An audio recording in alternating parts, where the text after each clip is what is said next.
I know you think you can hang, throw the beat, so let it swing. I know you think you hard enough, drop the beats with uppercuts.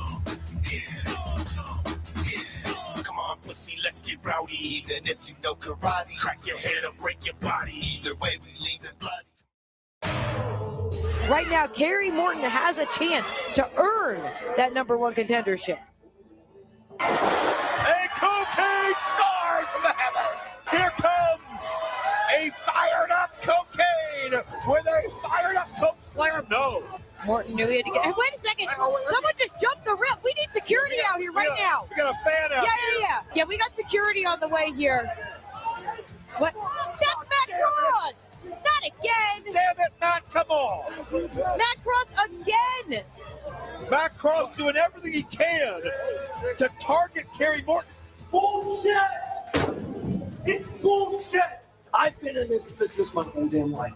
I understand what's happening. I see through those little conning lines. Vince Russo is behind this. He's setting up Matt Cross to come after me because he knows what I have to offer for this company. I will see what I can do, okay? Is that good enough for you? You got it? Good. That street fight with Danny Moe, how are you going to stack the odds in my favor? You going to tie her hands behind her back? Are you going to give her, blindfold? What are you going to do? Come on, let me know. What am I going to do? Okay, well, other than it being a street fight, I'm sorry to tell you, but it's going to be a pretty competitive match for you, girl. Okay? No stipulations? No. What? Stipulation, just street fight.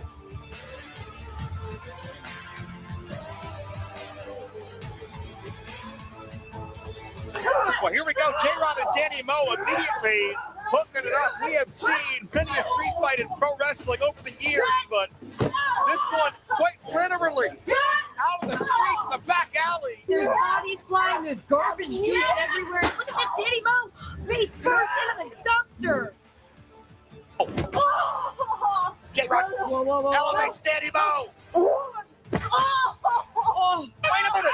That's the amazing Maria. That's Haley J. Maria and Haley, and they've had their battles already with J-Rod too. But she's become a target herself. Wrapped up in carpet. Danny Moe contender. Well, how do you want me to settle it? You want kick? You want block? You want, No. I'm sorry. I thought I was very forward. I really just want your queen, Bill Canoli. Hey, Mick, you're up next. Oh, hold on. Let's put a pin in that. Mama's got to do something. I'll be back. Okay? You! Just what I'm looking for. You were supposed to stack that in my favor. Oh, was I? Don't touch me.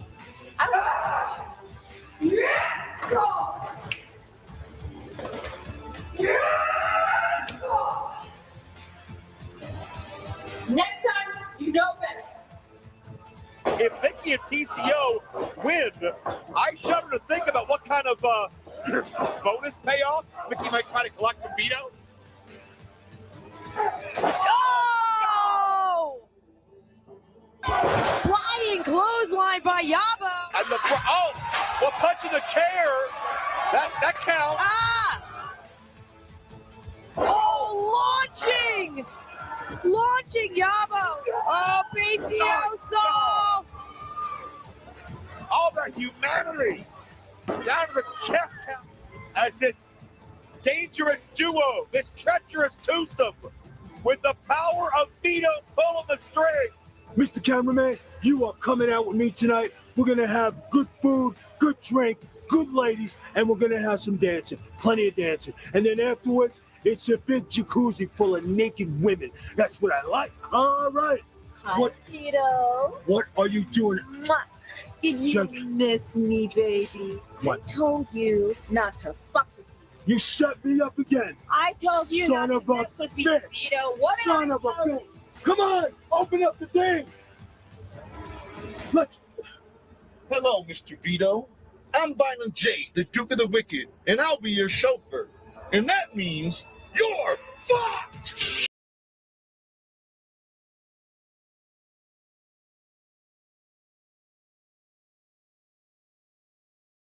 Who loans your money, homie? Who owes your cash? Who taught you how to use the barn for the grass? I don't know much, but I gotta assume that when you hit your first net, your homies was in. What are you talking about?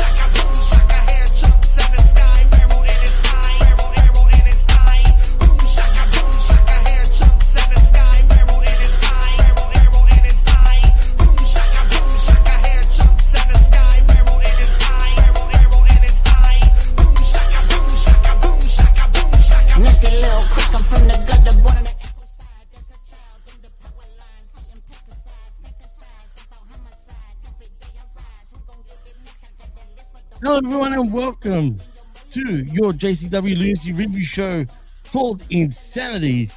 I am your host, Jimmy T. He is my co-host, Whoop Whoop Brandon.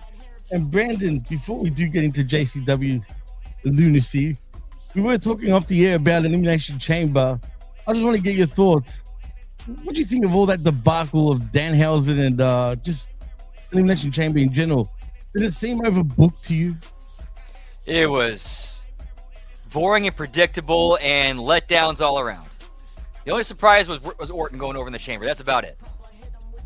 Oh, man, it was just crazy. But if you want to really find out what we really thought about, obviously, Elimination Chamber, go and check out myself and RBV talk all things Elimination Chamber on the final edition of the Smack Attack, funny enough.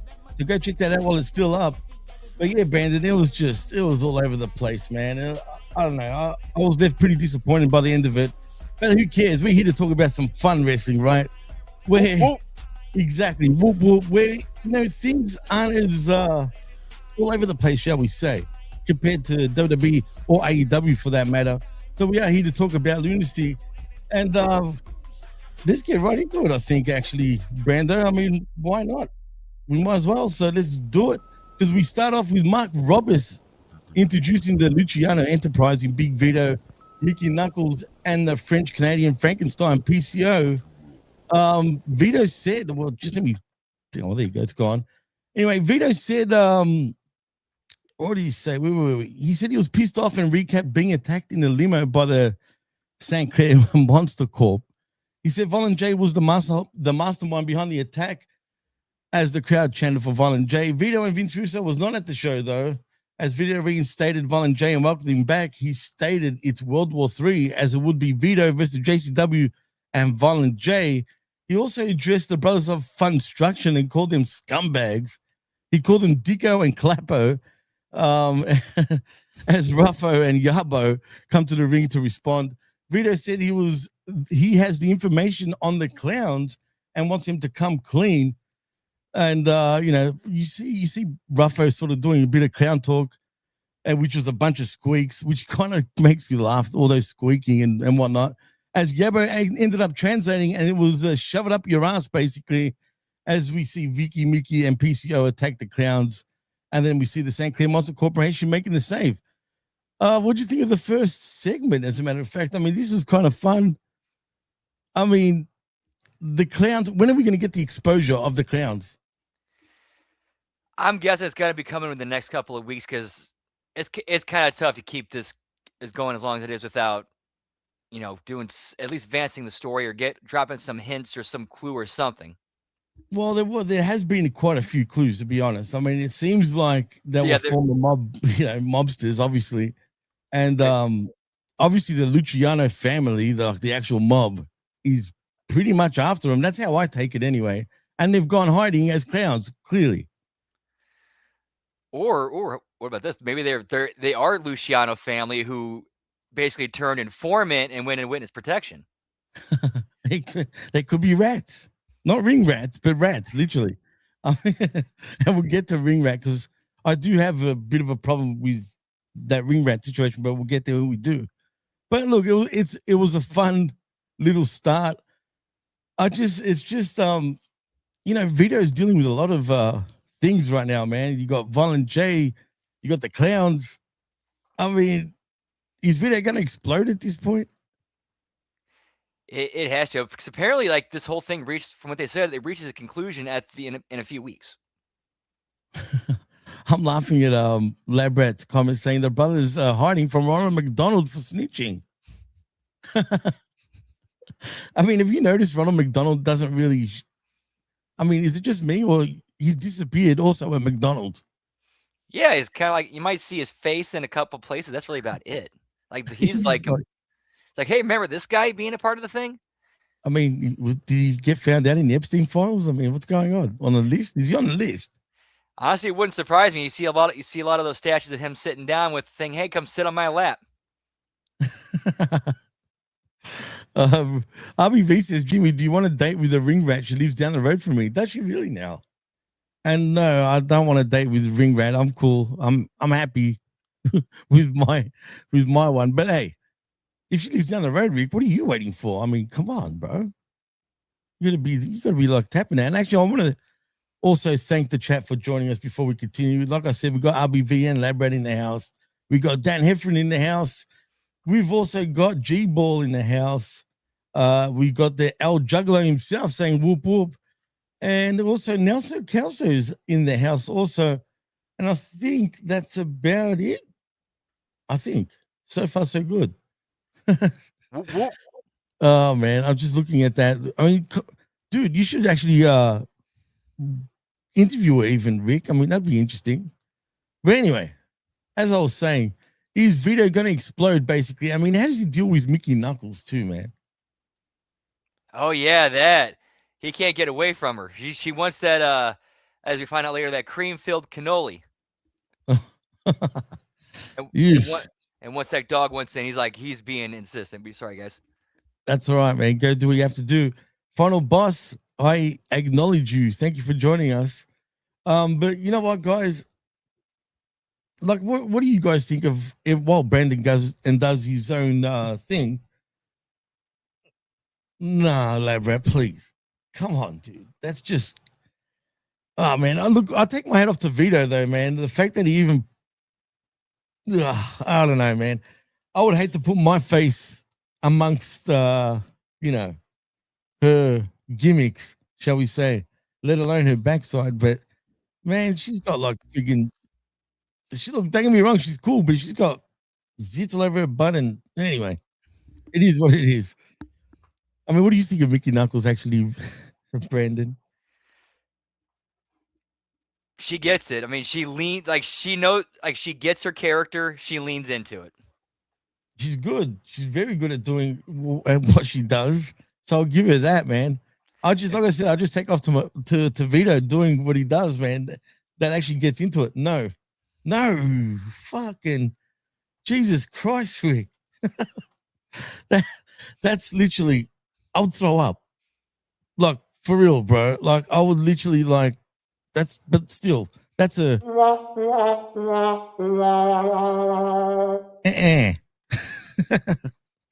I mean, shit. Would you do that, Brandon, for $1 million? Would you do that? In fact, give me some mouthwash afterwards. You need more than mouthwash, dude. Jesus. Oof. Nelson Kelso says, are you going to remind us about... yes. It is freaking... I can't help it, dude. Once I saw that backside, bro, I mean... I don't know, man. It's a bit full on for me. But the first segment was pretty fun, nevertheless. It's becoming your typical kind of starts with Lunacy, Brandon, where we always start with the segment, then we move on to the matches. But at least it didn't go on for 20 minutes like previous times. Yeah, at least they seem to have learned from that. Like, okay, we need to kind of trim these down and trim the fat. Literally indeed. Anyway, that starts off with the first matchup between Disco Ray and Facade. Now, I've never seen Disco Ray before. I don't know if you're familiar with him. I am not familiar with him. But who is this player? You've only seen him once? Yeah, he's I guess he's probably going to be a main character coming up because if he's doing an angle with the ring rat. Yeah, see, I've got a problem with that actually. Oh, my bad. I got too far ahead. No. You're not far ahead. We'll talk about it actually, as a matter of fact, because Facade does end up winning, I guess, thanks to what's it called, the ring rat, in a way distracting Disco Ray. I mean, let's talk about the ring rat. Why? This is my problem. After what happened with ring rat a few weeks ago and her friends and whatnot, I don't know if I like this, because is she just going to move on and forget what happened to her and whatnot? To be fair, that kind of is what a ring rat does. I guess you're right. Who am I exactly, right? She just moves on to the next dude. True. You're right. Yes, you did say Stephen Flowe, Scotty Woodford. We'll get to that soon, because that makes me laugh. The fact that he comes out with even Flow, but it's Stephen Flowe. That's hilarious. But anyway, Yeah, Steven disco. Flowe is on his way. Yeah. Who did that friggin' song? Do you know? Pearl Jam. No, I'm not talking about Pearl Jam. I'm not Oh. talking about the original. I'm talking about the Stephen Flow version. That I don't know. Good question. Because, anyway, I don't want to get too deep into. We'll wait till we get there because I can say a few things about that. But what do you think of the first matchup between Facade and Disco Ray? The match didn't really go for long, and really the story of this match was basically about Disco Ray and the ring rat. Good for what it was. Good opener. I can't really say anything bad about it. No, that's true, man. I like that top rope thrust kick that got Facade the win because it reminded me a lot of RVD. Very reminiscent of RVD with that thrust kick from the top rope. It's actually pretty much the same. He does give me RVD vibes in his moveset, actually. Yeah, and also the way he moves too. Like he's got a little bit of like the way is like just like the way he carries himself. He's got there's a bit of RVD in there. You can see it. Absolutely, just not he's RVD's on a juggalo per se, but then again, well, he's from Detroit. He's from Detroit. I know, that's why I said then again, because I have heard him sort of say. I mean, he has been in JCW before. As a matter of fact, wouldn't you actually go after him and actually try to get him signed to do a few shows? I would. Absolutely, why not? And plus, I'm sure him and Violent J go way back. Yeah, well, Violent J, obviously, ICP in general, they were both in ECW back in the day too. So yeah, absolutely. But nevertheless, Facade gets the victory as we were probably expecting. I have no idea who Disco Ray is, but I'm sure we'll find out in the future more about him. Anyway, after that, we see Vince Russo was shown at the desk and apologized for not being at the show. Russo said he would be back next week and will tell the truth about Morton's conspiracy theory. He said Kerry Morton was on a sabbatical because he booked him in Japan. And for whatever reason, I don't know why, but this was distracting me. But the camera kept zooming in and out, and it was kind of distracting, dude. Yeah, it's kind of weird. I don't know why they did that. Yeah, what's up with that? So what do you think this conspiracy theory is going to be, actually, since we can't wait till next week to find out? Right, and apparently he's alluding to that there is something going on. Right, he did allude to that.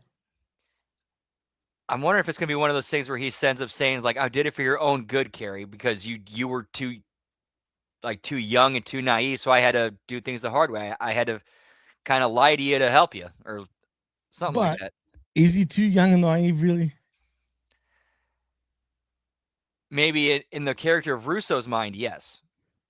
I think he's onto it personally, so he can't be that naive if he's actually onto it. But then again, they kind of do make him seem a little, I don't want to say dumb, but I guess they're not trying to really do that. I guess they're trying to make him seem naive, but sometimes it comes across as a little dopey, if that makes sense. Maybe a little, I think it's maybe a little bit more over trusting. There's that too. Absolutely. I don't know. But I get it because he's young, he's a kid. He's meant to be naive, right? But really, I think he's kind of onto it. Right, exactly. Fair enough, which is fair enough.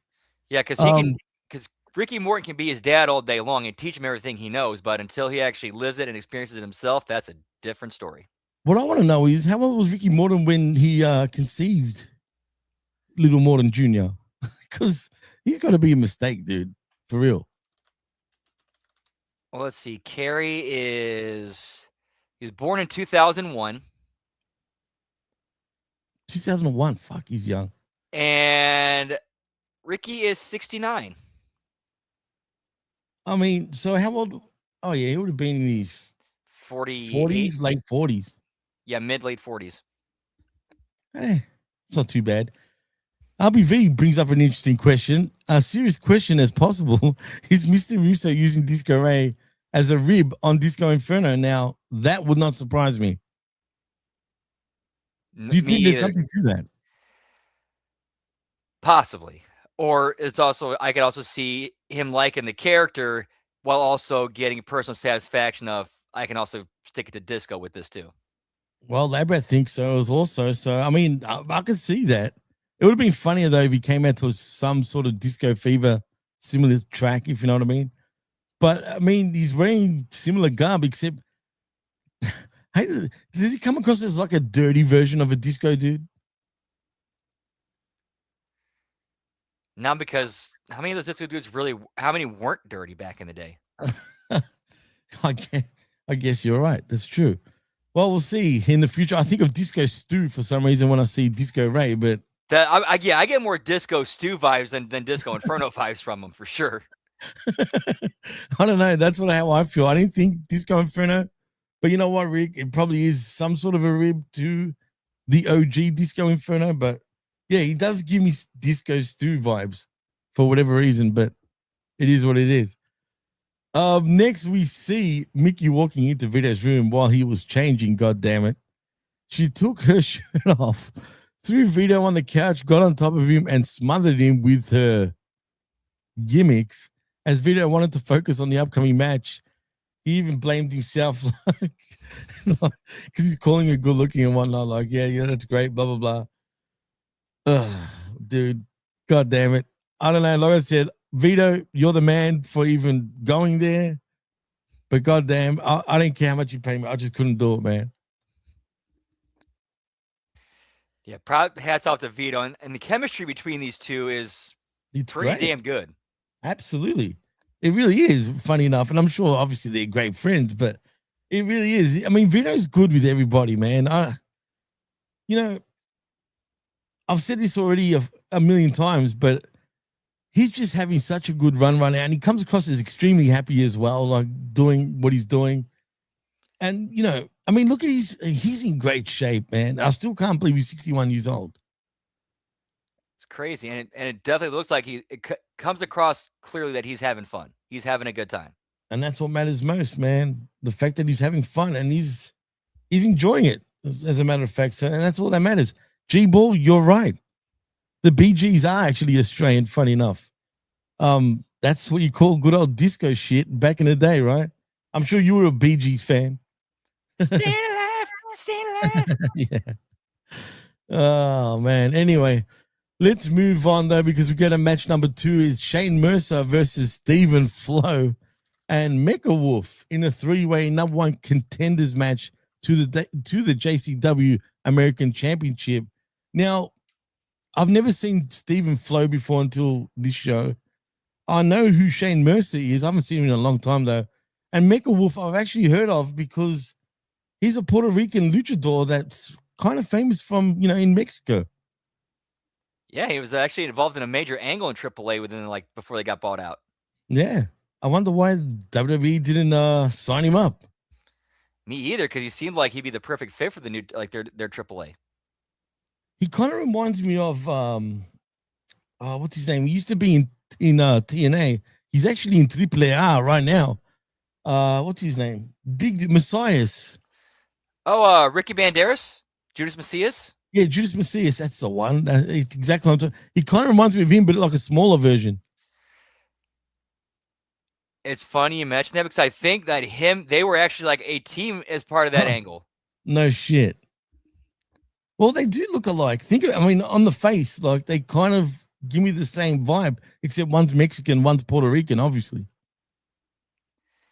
Did you hear about the Russo said he had an idea for Mecha Wolf that would have went over for just a few weeks, maybe a month, and if having X and X, it's like, yeah, with this climate, we can't do it.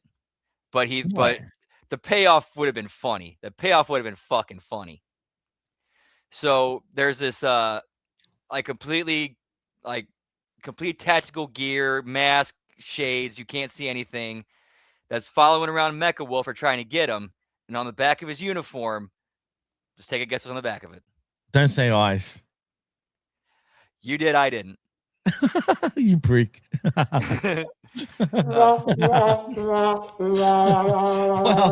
So eventually it gets to the point where Mecha Wolf gets up on him, and then he goes to remove the mask, and it's Glacier.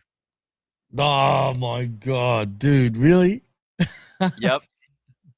Why Glacier? You don't get me wrong. He can still go. He looks great for his age too. Well, Glacier, because it's what's a glacier made out of? I get it. I totally get it. But it's like, damn, Dan. Can you imagine the heat with that?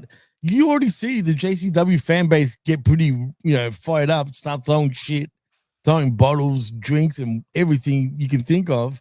Imagine that. Yeah, imagine you get some of the right agitators in the crowd to get them going, and then all of a sudden those barricades are coming down. Oh my God.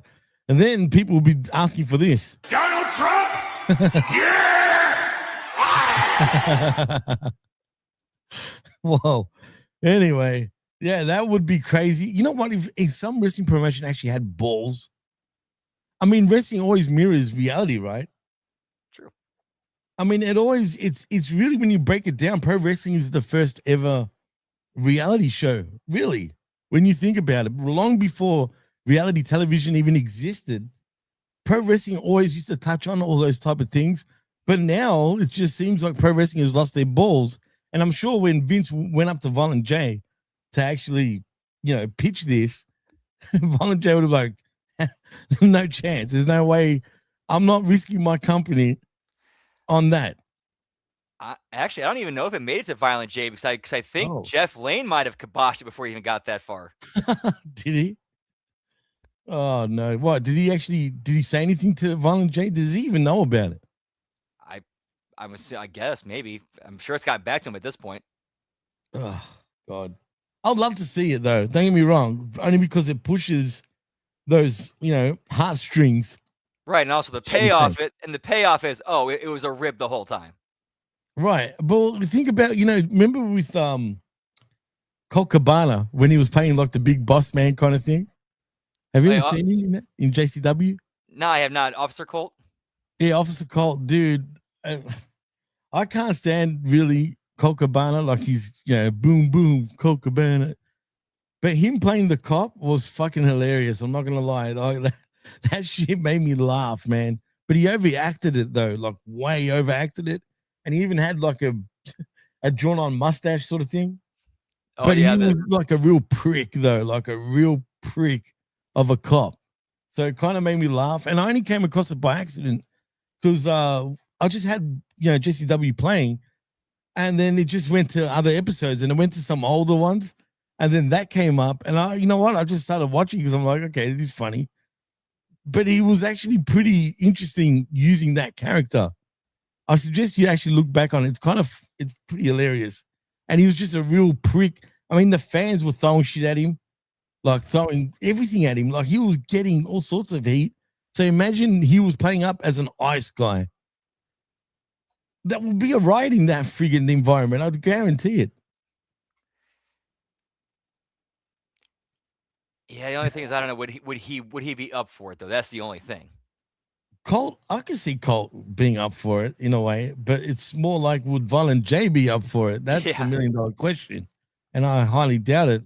But it's unfortunate because that's wrestling, man. And the payoff would be that Ice ends up losing, obviously. And you can make a huge baby face doing an angle that way. You could, yeah. The problem is, like, you have these people who want the instant gratification, who don't understand how this is a thing. It has an ending. We have a way we're going to get there. Just let's take you for the ride. Right.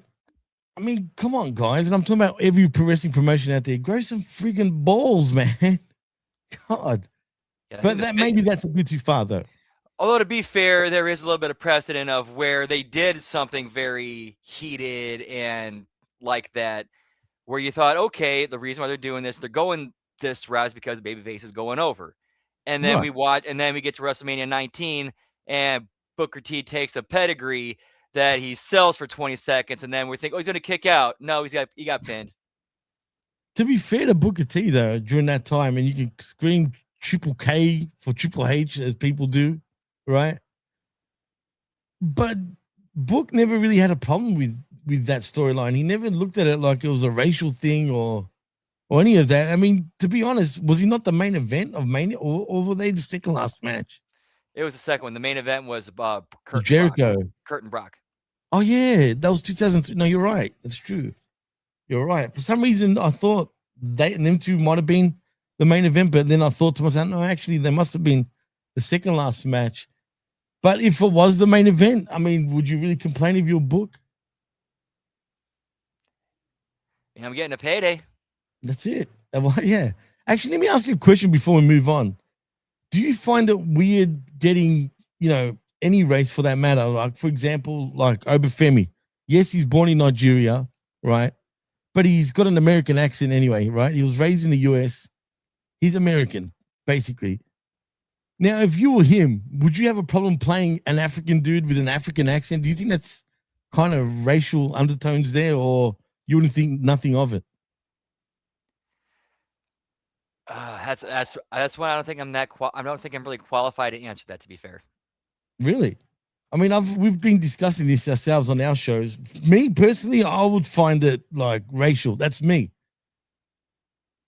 But I guess everyone's each to their own. but it could. But I could also see the thought process of this could be a way to, like, honor my heritage and my background by doing By it in a altering the tasteful accent? and honorable way.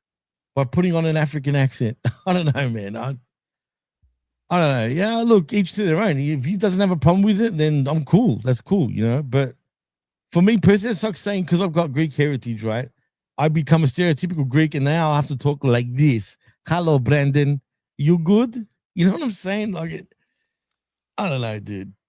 But we got a new listener, I believe, in David Aman saying cool. I don't know. Have you seen David Aman before, Brandon? I think I remember. Oh, well, thank you for joining us, man. Whoop, whoop. G-Ball says Zulu with a yeah, with white face paint. Right. I mean, shit. Anyway, let's move on though, man. We were talking about Mickey and Vito. We got past that because we were talking about the Shane Mercer, Stephen Flowe, and Mecha Wolf match. This match was pretty good. It had a bit of everything, but Mecha Wolf does defeat Stephen Flowe and Shane Mercer to become your number one contender to the JCW American Championship. First of all, Stephen Flowe kind of gives me a real old school sort of Stevie Richards on the come up, if that makes sense. I don't know if you ever seen his early ECW stuff. A little bit. I can definitely see it. Like, he's basically like instead of the the short, jean shorts half shirt, he's like a Seattle grunt, like 90s grunge. Yeah, well, yeah. I mean, he's exactly that. Literally. So yeah, but it just, even though Stevie's obviously from Philly, not from Seattle, but it kind of gave me those vibes, except I have no idea who Stephen Flowe is. I don't know if you've seen him before in the past, and if you have, do you know any history about him, and how long has he even been wrestling for?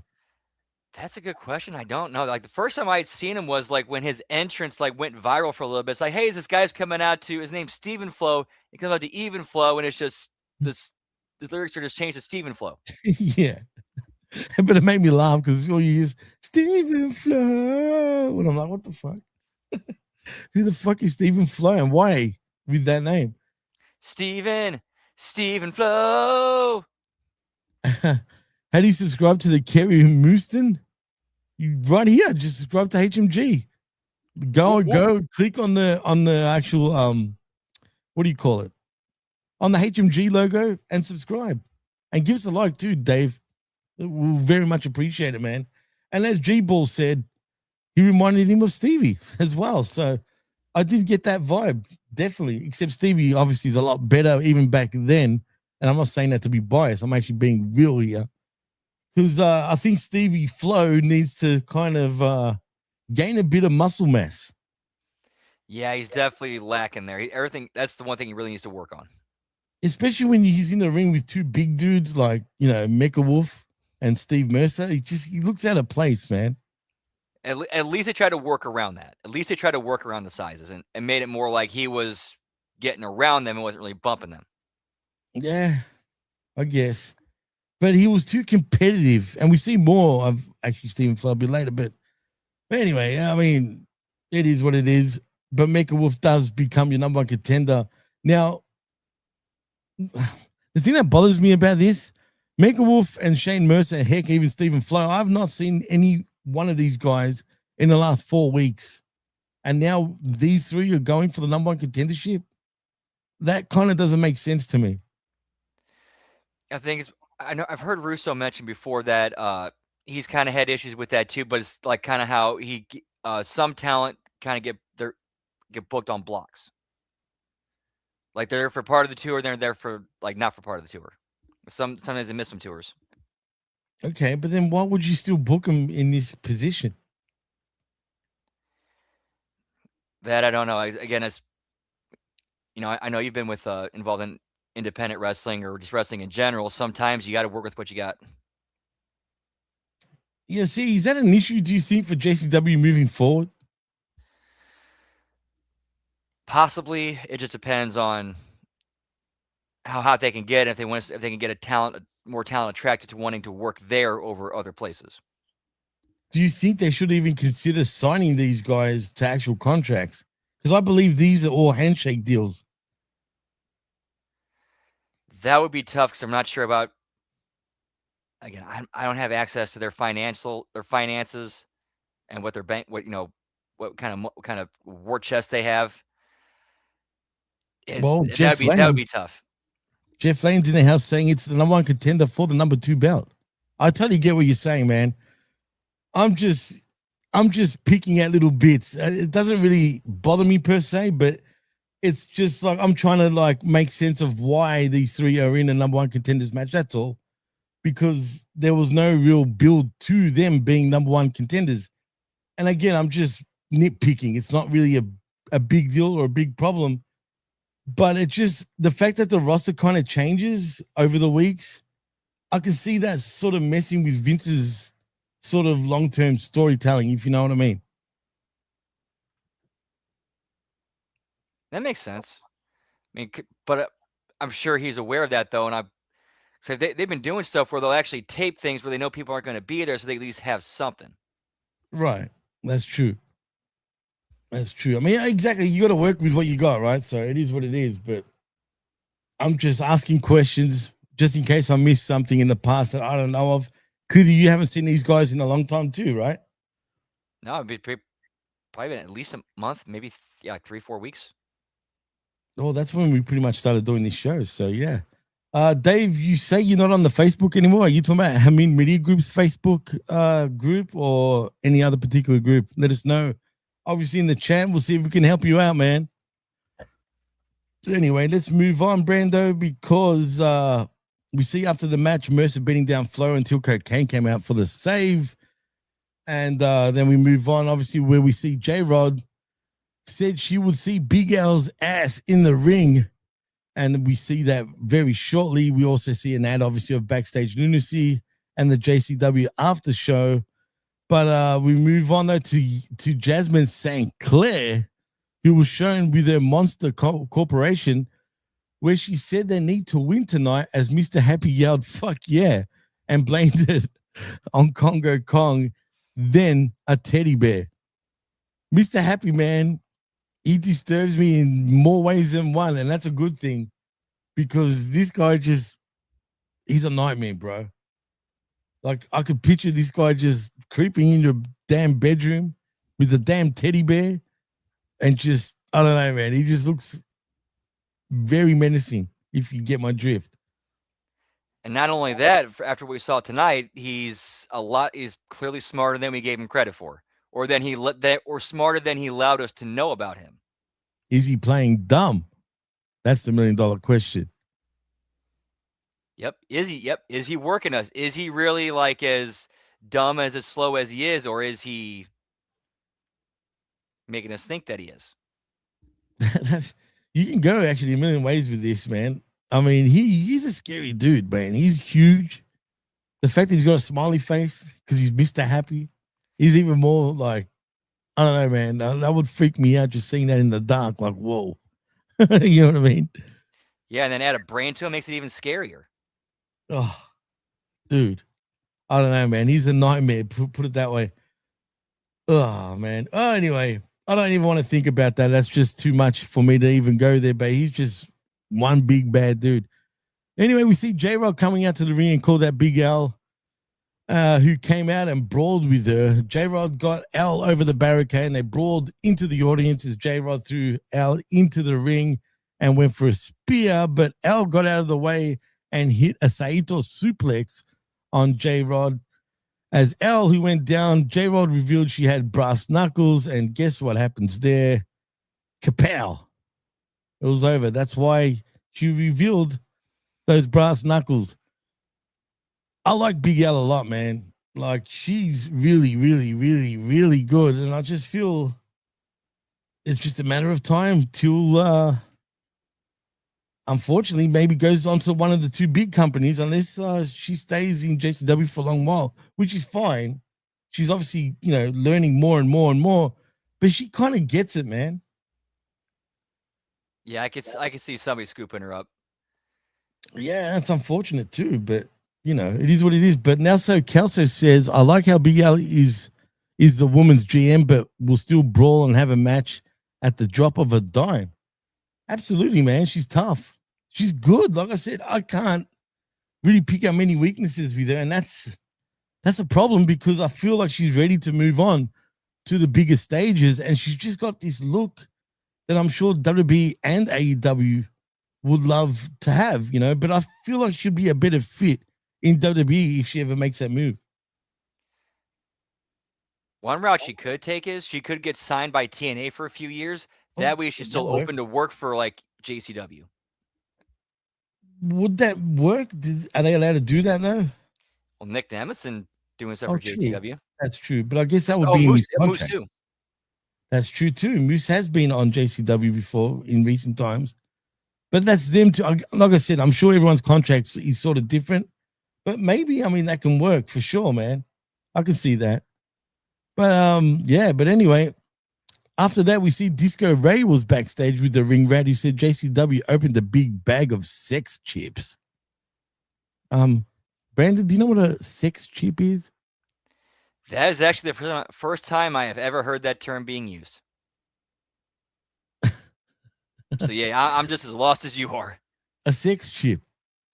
I'm just trying to figure out Jeff, you're in the chat. What is a sex chip exactly? Someone describe what a sex chip is, because I want to know. It sounds interesting. But anyway, that's new to me. I've never heard a sex chip before, but I like it now. What's a Jufalo?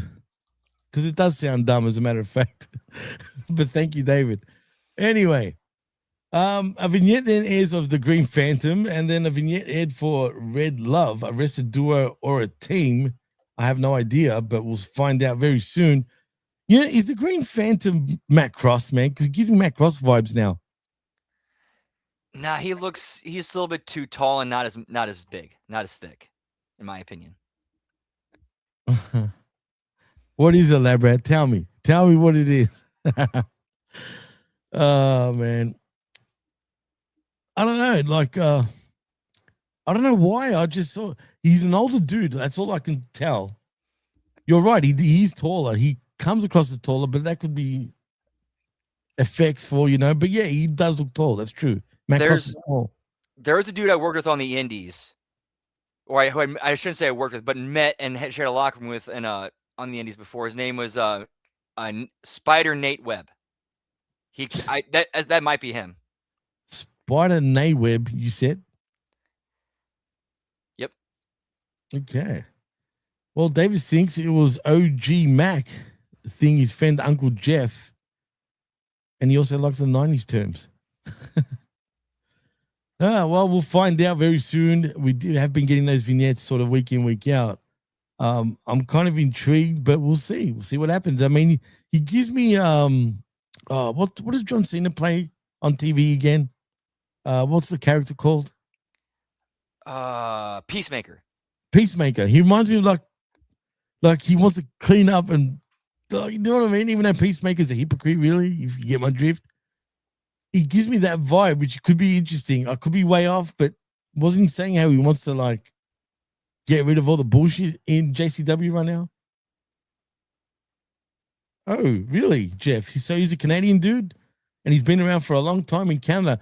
Actually, Jeff, is this kind of, has he worked in the US a lot too? Or is this sort of his first time coming to the US? Please let us know, man, because I'm kind of intrigued. So all we know now, he's Canadian. But thanks for that little tidbit, actually, Jeff. Yes, thank you for that correction. Yeah, for sure, because I've got no idea who he is. This is all new to me. Backstage, we see PCO destroying an innocent guardrail Poor guardrail. What was he doing there? Why is he so pissed? Brandon. I have no idea. She's PCO, pal. You got to, man, take your head off to the PCO. That dude has been around forever and he's still going. Unbelievable. The things he's still putting his body through. I mean, look at the way he walks, man. He can't be like not in pain. Dude, the stuff he was doing in TNA a few years ago, it was even worse. Like he was taking like straight dives to the outside and flat back bumping on the entrance ramp. PCO, man. You know, to think he used to look like what he used to look like when he was part of the Quebecers and shit. That's just crazy for me. Jeff says he thinks he was in old Ring of Honor before, obviously, Mr. Tony Khan bought out Ring of Honor. I guess that's why he gives me delirious vibes. But I know it's not him, but I guess they're both green. One's Canadian, one's American, so who knows? But anyway, Final Boss says, yep, he'll clean up the drugs and crimes in JCW. And Cocaine versus Green Phantom makes total sense. I mean, you can clean up the coke, right? Oh, man. Scotty Wolford says, PCO tried to be more crazy than Darby. I don't know, man. I don't know about that. Darby's a bit of a whack job, legitly, especially with what's been going on with him lately. Actually, let me ask you that, Brandon. Do you agree with him getting kicked out of his Uber for doing the show? No, that was pretty shitty. Like, how is it bother? What problem was it causing for the driver? Well, maybe he had a bad day at work, it seemed, and he just wanted some peace and quiet, Brando. But you know, unfortunately for him, it seemed like Darby wouldn't shut the fuck up. Still though, man. What else can you like put it down to, right? I mean, that obviously is what was bothering him, right? Yeah, dude, obviously was wanted some peace when driving and lost his shit to get it. That's weird, dude. Some people think it's a work. Do you think? I don't know why it would be, because what's the point of that? Like, what's the payoff? Publicity, content. Is it really public? Does Darby really need that type of publicity though? Not really, no. But if it was a work, I have to believe that's the only reason why it would be. Well, if it is, it sucks. Put it that way. If it is, but I don't know. It's wrestling, man. You can never put it past them, right? So you never know. It is what it is. We go to match. Sorry, Brandon, what you gonna say? Yeah, we saw them work a shoot injury in the last year. Yeah, with Seth Rollins in the knee. Yeah, but that was on television though. That wasn't done like just on a random podcast that he was doing an interview in an Uber car where no one's really watching this so-called interview anyway. I just don't see where it makes sense and where's the payoff in doing so when Darby has got a lot bigger of a stage to sort of put himself over. That is a good point. I don't know. I'm just thinking of the wrestling business and not putting anything past. That's always kind of my thing. I don't really put much past anybody in the wrestling business for any reason. That's true, man. Nobody says wrestling needs that kind of work to get out of the bubble. I see that. I get that, man. But if you're going to do that type of stuff, do it where there's going to be a lot more eyeballs. If you did it for the people to get talking, well, it worked then. Because a lot of people were talking about it, obviously. Yeah. Darby did look all sweaty and shit. I mean, I don't know if he's drug-free or whatnot, Brandon, but he comes across like he's on all sorts of shit. I don't know. He's never really presented himself one way or another. It's a bit weird. I mean, do you like going on Ira Hawani's show and spray yourself with water all over your self? He could just be a weird dude. I mean, I like that response. Too good. Anyway, let's move on to match number 3, shall we, Brando? It is the Brothers of Funstruction in Rufo and Yabo versus Too Tough Tony and Willie Mack for your JCW tag team titles. Can I just say first before we get into the match, Tough Tony reminds me of was it Pawn Busters? You know what's that fucking the pawn shop in Las Vegas? Oh, Pawn Stars or Oh, Pawn Stars. Yeah, it was Pawn Stars. I'm pretty sure. Doesn't he remind you of the I forgot his name though, of the guy that owns the joint? Not his old Yep. man, but the son. Yep, like and then the other characters is his son and his friend. Right, exactly. Yeah, Chum Lee and shit. Yep, But yes, he doesn't does. it remind you of the actual, the dad, not the grandfather, the dad I'm talking about. Yes, yes. Now I can't unsee that. Now I cannot unsee that. I'm sorry, but every time I see him, man, I'm like, hang on a minute. He gives me those vibes because they look very alike, dude. Like for real. Like even their build, like look very similar. But I don't know. It's kind of funny though, the fact that that's the case. But this match kind of started off a little slow. There was just a lot of pandering going on. But in the end, it picked up, and surprise, surprise, I mean, the Clowns lose the tag bouts. That's crazy to me. Yeah, and didn't Vito interfere and cause it to happen? Yes, of course. Vito walked to the ring, grabbed the brothers' briefcase, and Tony took advantage of the distraction and hit the Tony Salt for the win. That's how that shit all went down, obviously.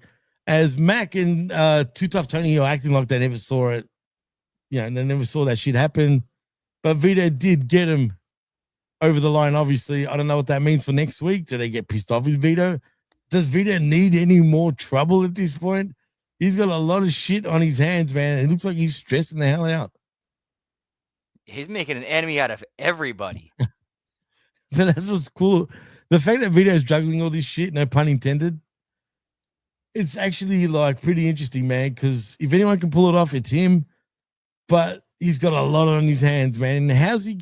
Because do you get the impression, I could be way wrong, and I'm sure Jeff will correct me if anything, but I feel like, I don't know if Vito's there for the long term, but I feel like once everyone gets their revenge on him, he's the type of character that'll just disappear and never be sort of back, like for a long time, if anything. I hope not. I mean, because there's still a way you could bring him back and do something with him after, everything gets paid off. But that's a lot of payoffs. Like how do you come back from that? Oh, there kind of is a blueprint there. Remember Broke Corbin? Yeah. True. Okay. That's interesting. Do you think we could go that route where he's just a bum pretty much, lost all his money? He's just a broken man, basically. Yeah, absolutely. That's definitely somewhere you could go with that. And then you could, remember the episode of The Simpsons where Mr. Burns lost everything and went to Lisa for help? Yeah. And it turned. Right, there you go. Right there's a story right there. But Final Boss says he's a made man. Right, he is a made man. That doesn't mean he's a made man forever, though. He could have been. He fucked around too much. You know what I mean? Where he got his. The Luciano family a bit too pissed, if you get my drift, to the point where there's a hit on him. Basically, he's got too many enemies, man, and that's why I get that vibe. Because there's just one too many enemies. I mean, how many enemies can you have at this point? Yeah, eventually the walls are going to close in. Right, that's why I'm saying that, and that's why I get those vibes. Where is he there for the real long haul? Are they going to kill off his character eventually? I hope they don't, obviously, but I wouldn't be surprised if that's where we're going, because it is a reoccurring door. You know what I mean? All the time, obviously.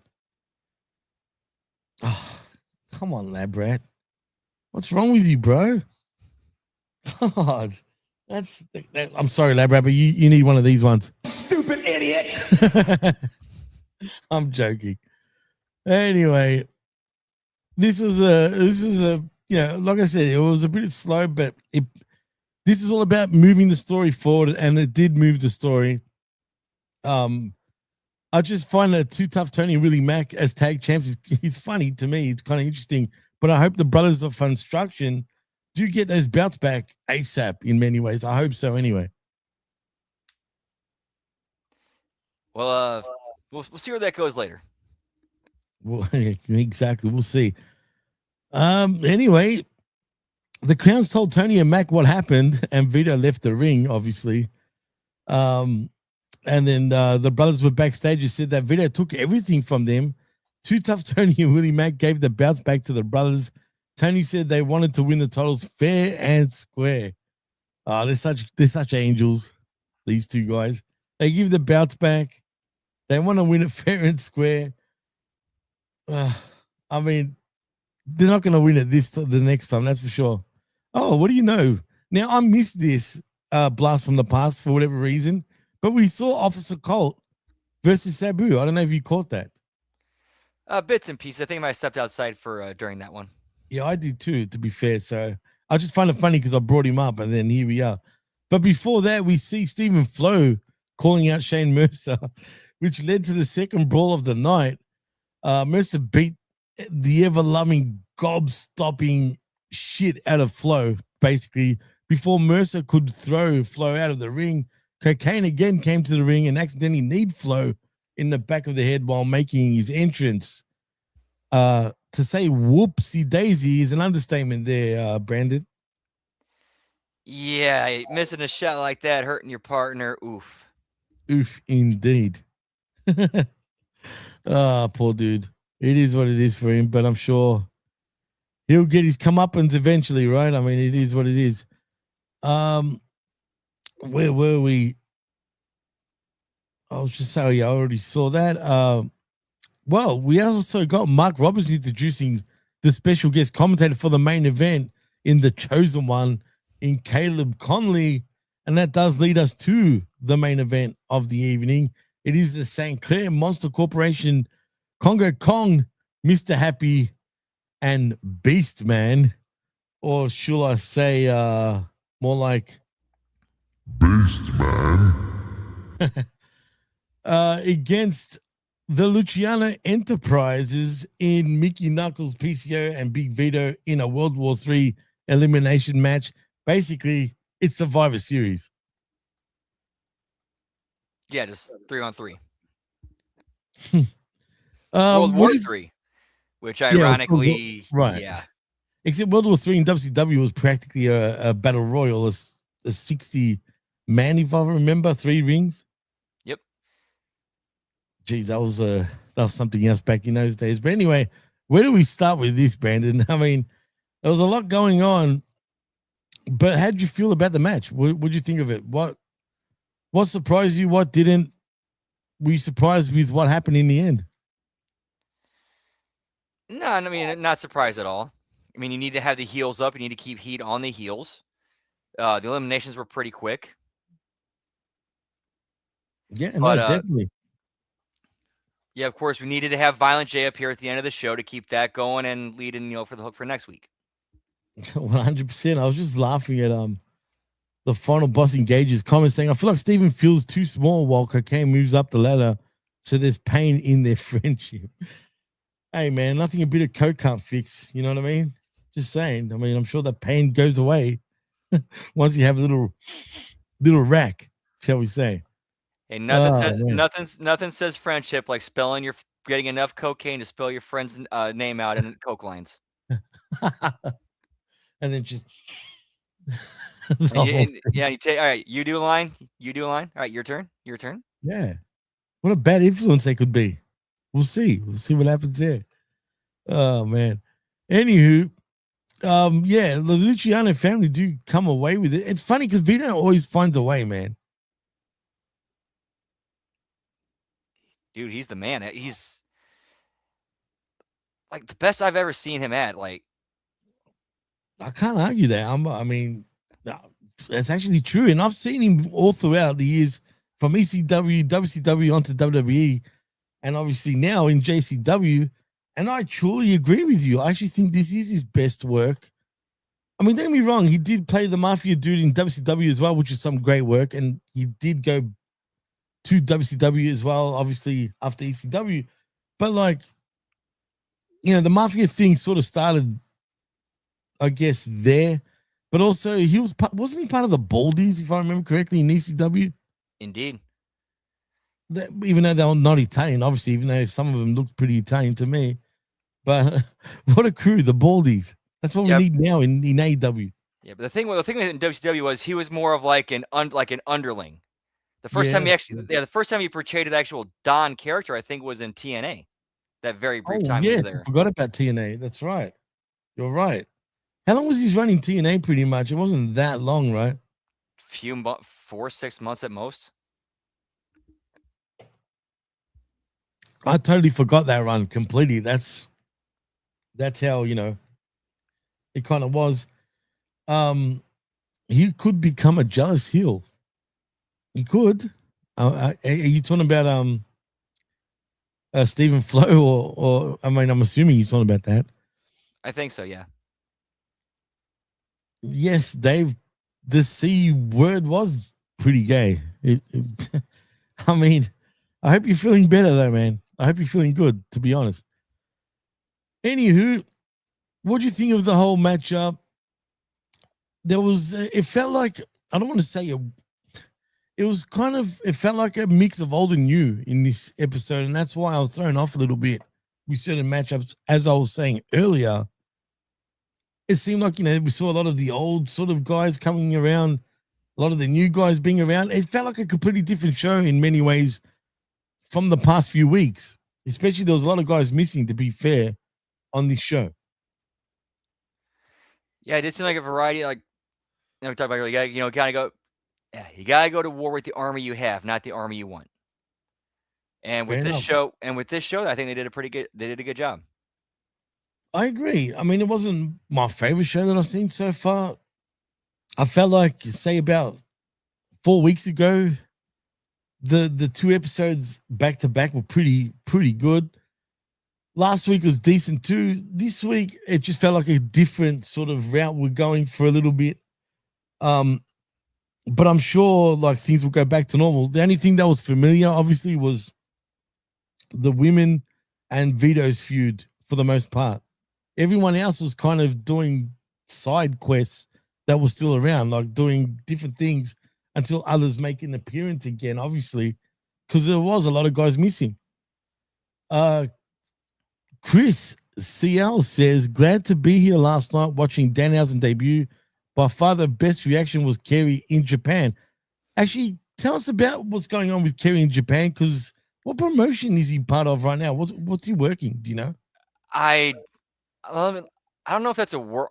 That might be a work. Let me double check just to be sure. No, well, look what Chris said. He said the reaction he got in Japan was the best reaction in Japan, if you read that comment.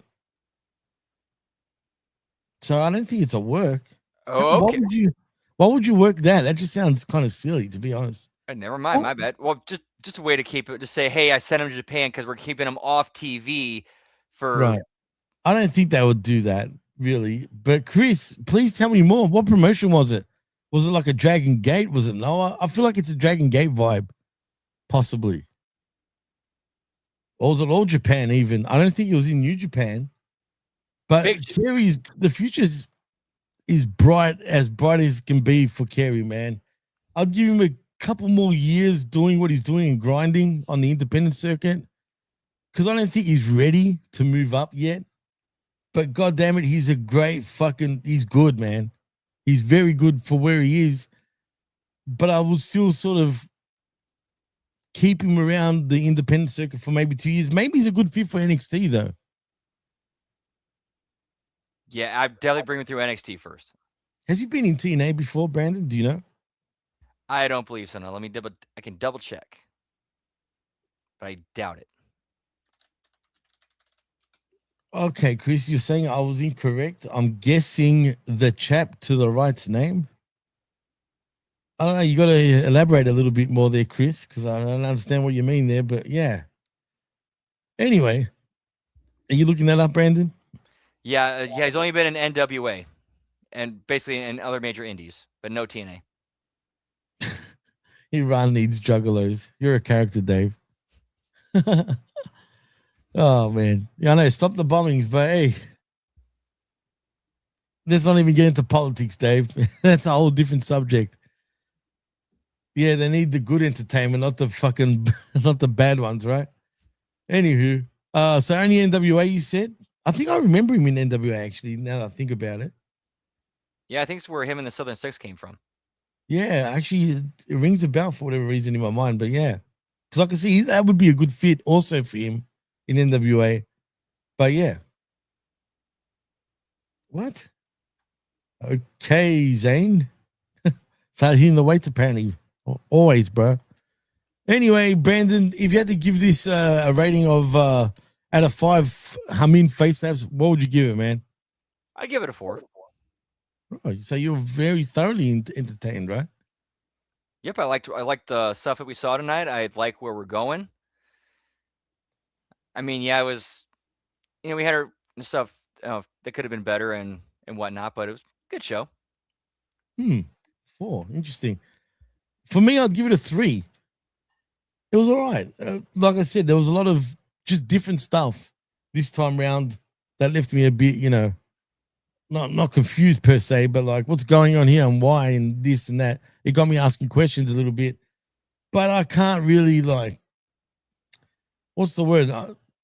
Being too critical of it is kind of wrong considering their circumstance, because if they can't have their boys and girls for that matter around week in, week out, and it leaves them in a bit of a position, shall we say, then I can't really blame the writing team or the company for that matter. But that's why maybe they should look into contracts. I have no idea, but at the end of the day, it'd be tough. I mean, wrestling costs a lot of money, obviously. Yeah, definitely. Chris says he gives the show 2 big cheek up, ring rat cheeks. Sure, you love those that big huge cake of hers, right, Chris? Not that there's anything wrong with it. Well, anyway, Brandon, let's take it home, man. Tell them what you're doing, what you're up to, and I believe you're going to do the Triple R watch along right after this. Yep, going out live with that here shortly in probably about 7-8 minutes ish. And nothing I really didn't like about the night show is just. Sorry, say the last bit again because you kind of faded. Oh, sorry. Yeah, there's nothing I didn't really not like about the show. It was more like just stuff I thought could have been tightened up and cleaned up a little bit. That's all. Well, that's how I felt too, man. And that's why I was a little bit confused, to be fair. But again, obviously with what Jeff was saying earlier too, and just the whole circumstance, if it's out of their control, I mean, how do you book around that? It's hard to do, man. And I'm sure that could be very frustrating if that was to happen all the time. But hey, you got to do what you got to do. You got to work with what you got, right? Like you said earlier. So it is what it is. Final Boss says, J-Rod and Big L, I was excited for. You know what? That was a good little interaction. And that moved along also with the story, as I said earlier. The women, are getting the payoff, obviously, right now. And Big L, I can't speak highly enough, obviously. And there is massive talent, Chris, in JCW, and it's only going to get better. So, the future looks bright. Considering the company's been around for over 26 years, Brandon, they must be doing something right. I mean, yeah, if you survive that long, yes, absolutely. 100%. Dave says, before we go, only been to one show, but watched since I'm sure you mean since he was 15 and now he's 33. Man, you're still young. I wish I was 33 again. I'm not going to lie. I'm 10 years older than you, dude. Zane says you got to raid the territories. Yeah, man, you do. Whatever territories are left, right? Anyway, I know you meant JCW, obviously, Dave, 100%. Yeah, I liked Russo's promo too, Final Boss. And thank you, Lad Brat, for joining us as per usual. Ram the Ninjalo says, I was a teen when JCW Volume 1 was released on VHS in 1999. That makes 2 of us, my brother. I was only 16 back in 99. I wish I was back in 1999 all over again, man. But that was a great getting time. old. Those are great times. 99, bro. That's one of my favorite years growing up, to be honest. Just everything in general was good. It was actually 98, 99 when I was introduced to ICP, because there's some kids in my class were like drawing like Like the album covers on the back of bus seats. Really? I've Yeah, known the ICP since the 90s. I mean, shit. In Early, fact, yeah. mid 90s, late 90s sort of thing. And they were wrestling during that time too. Yep. In fact, the first time I heard the name Malenko was the Great Malenko were used to refer to the album.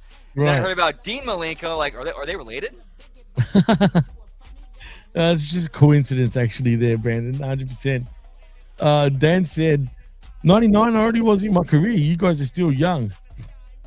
We're getting old now, Dan. Unfortunately, I started working in 99 technically, because I got expelled from high school in 1999, unfortunately. So I went straight into the workforce at the time. But Ram also said, I got the ICP because of wrestling and the Eminem feud, a combination of those. I remember that.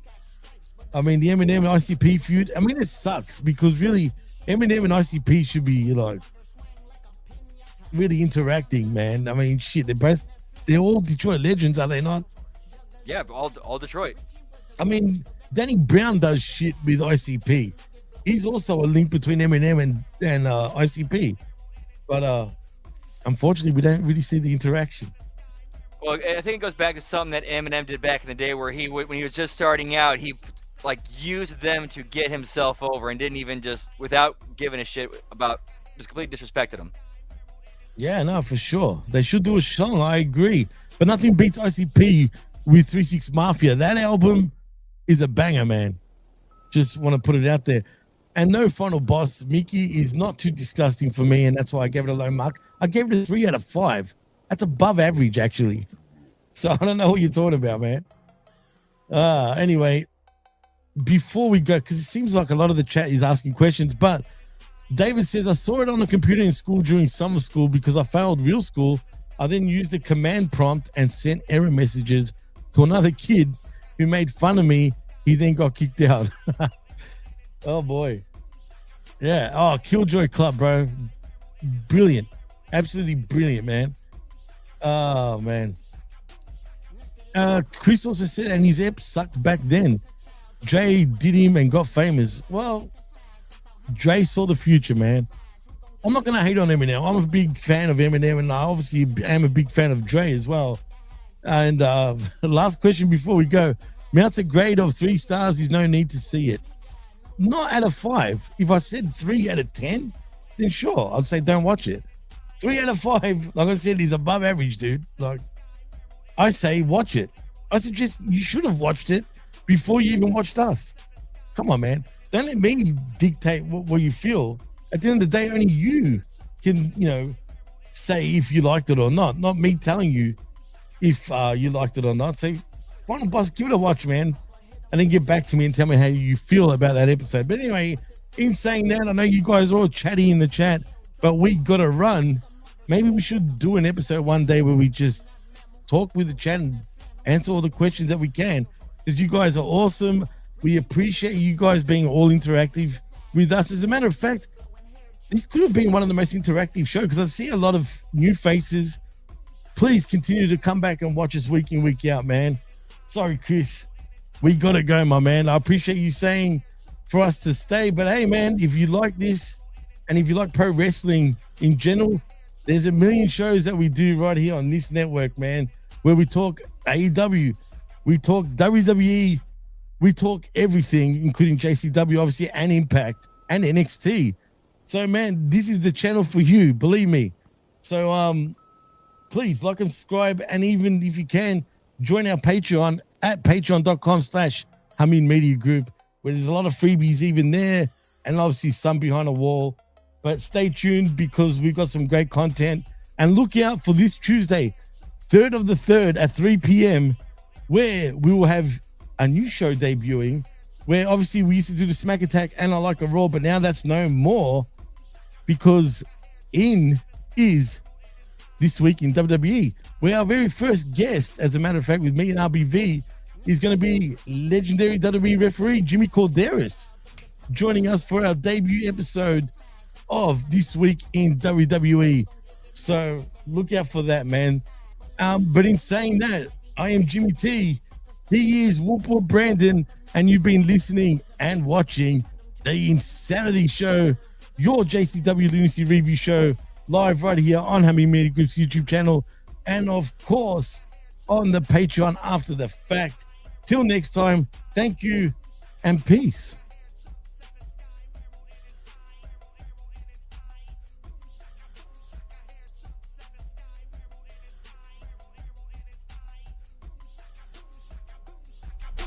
Boy, we coming through, proper hit him with that bone shaka. Would you got stripes, but I never with the foot locker, juggalo show.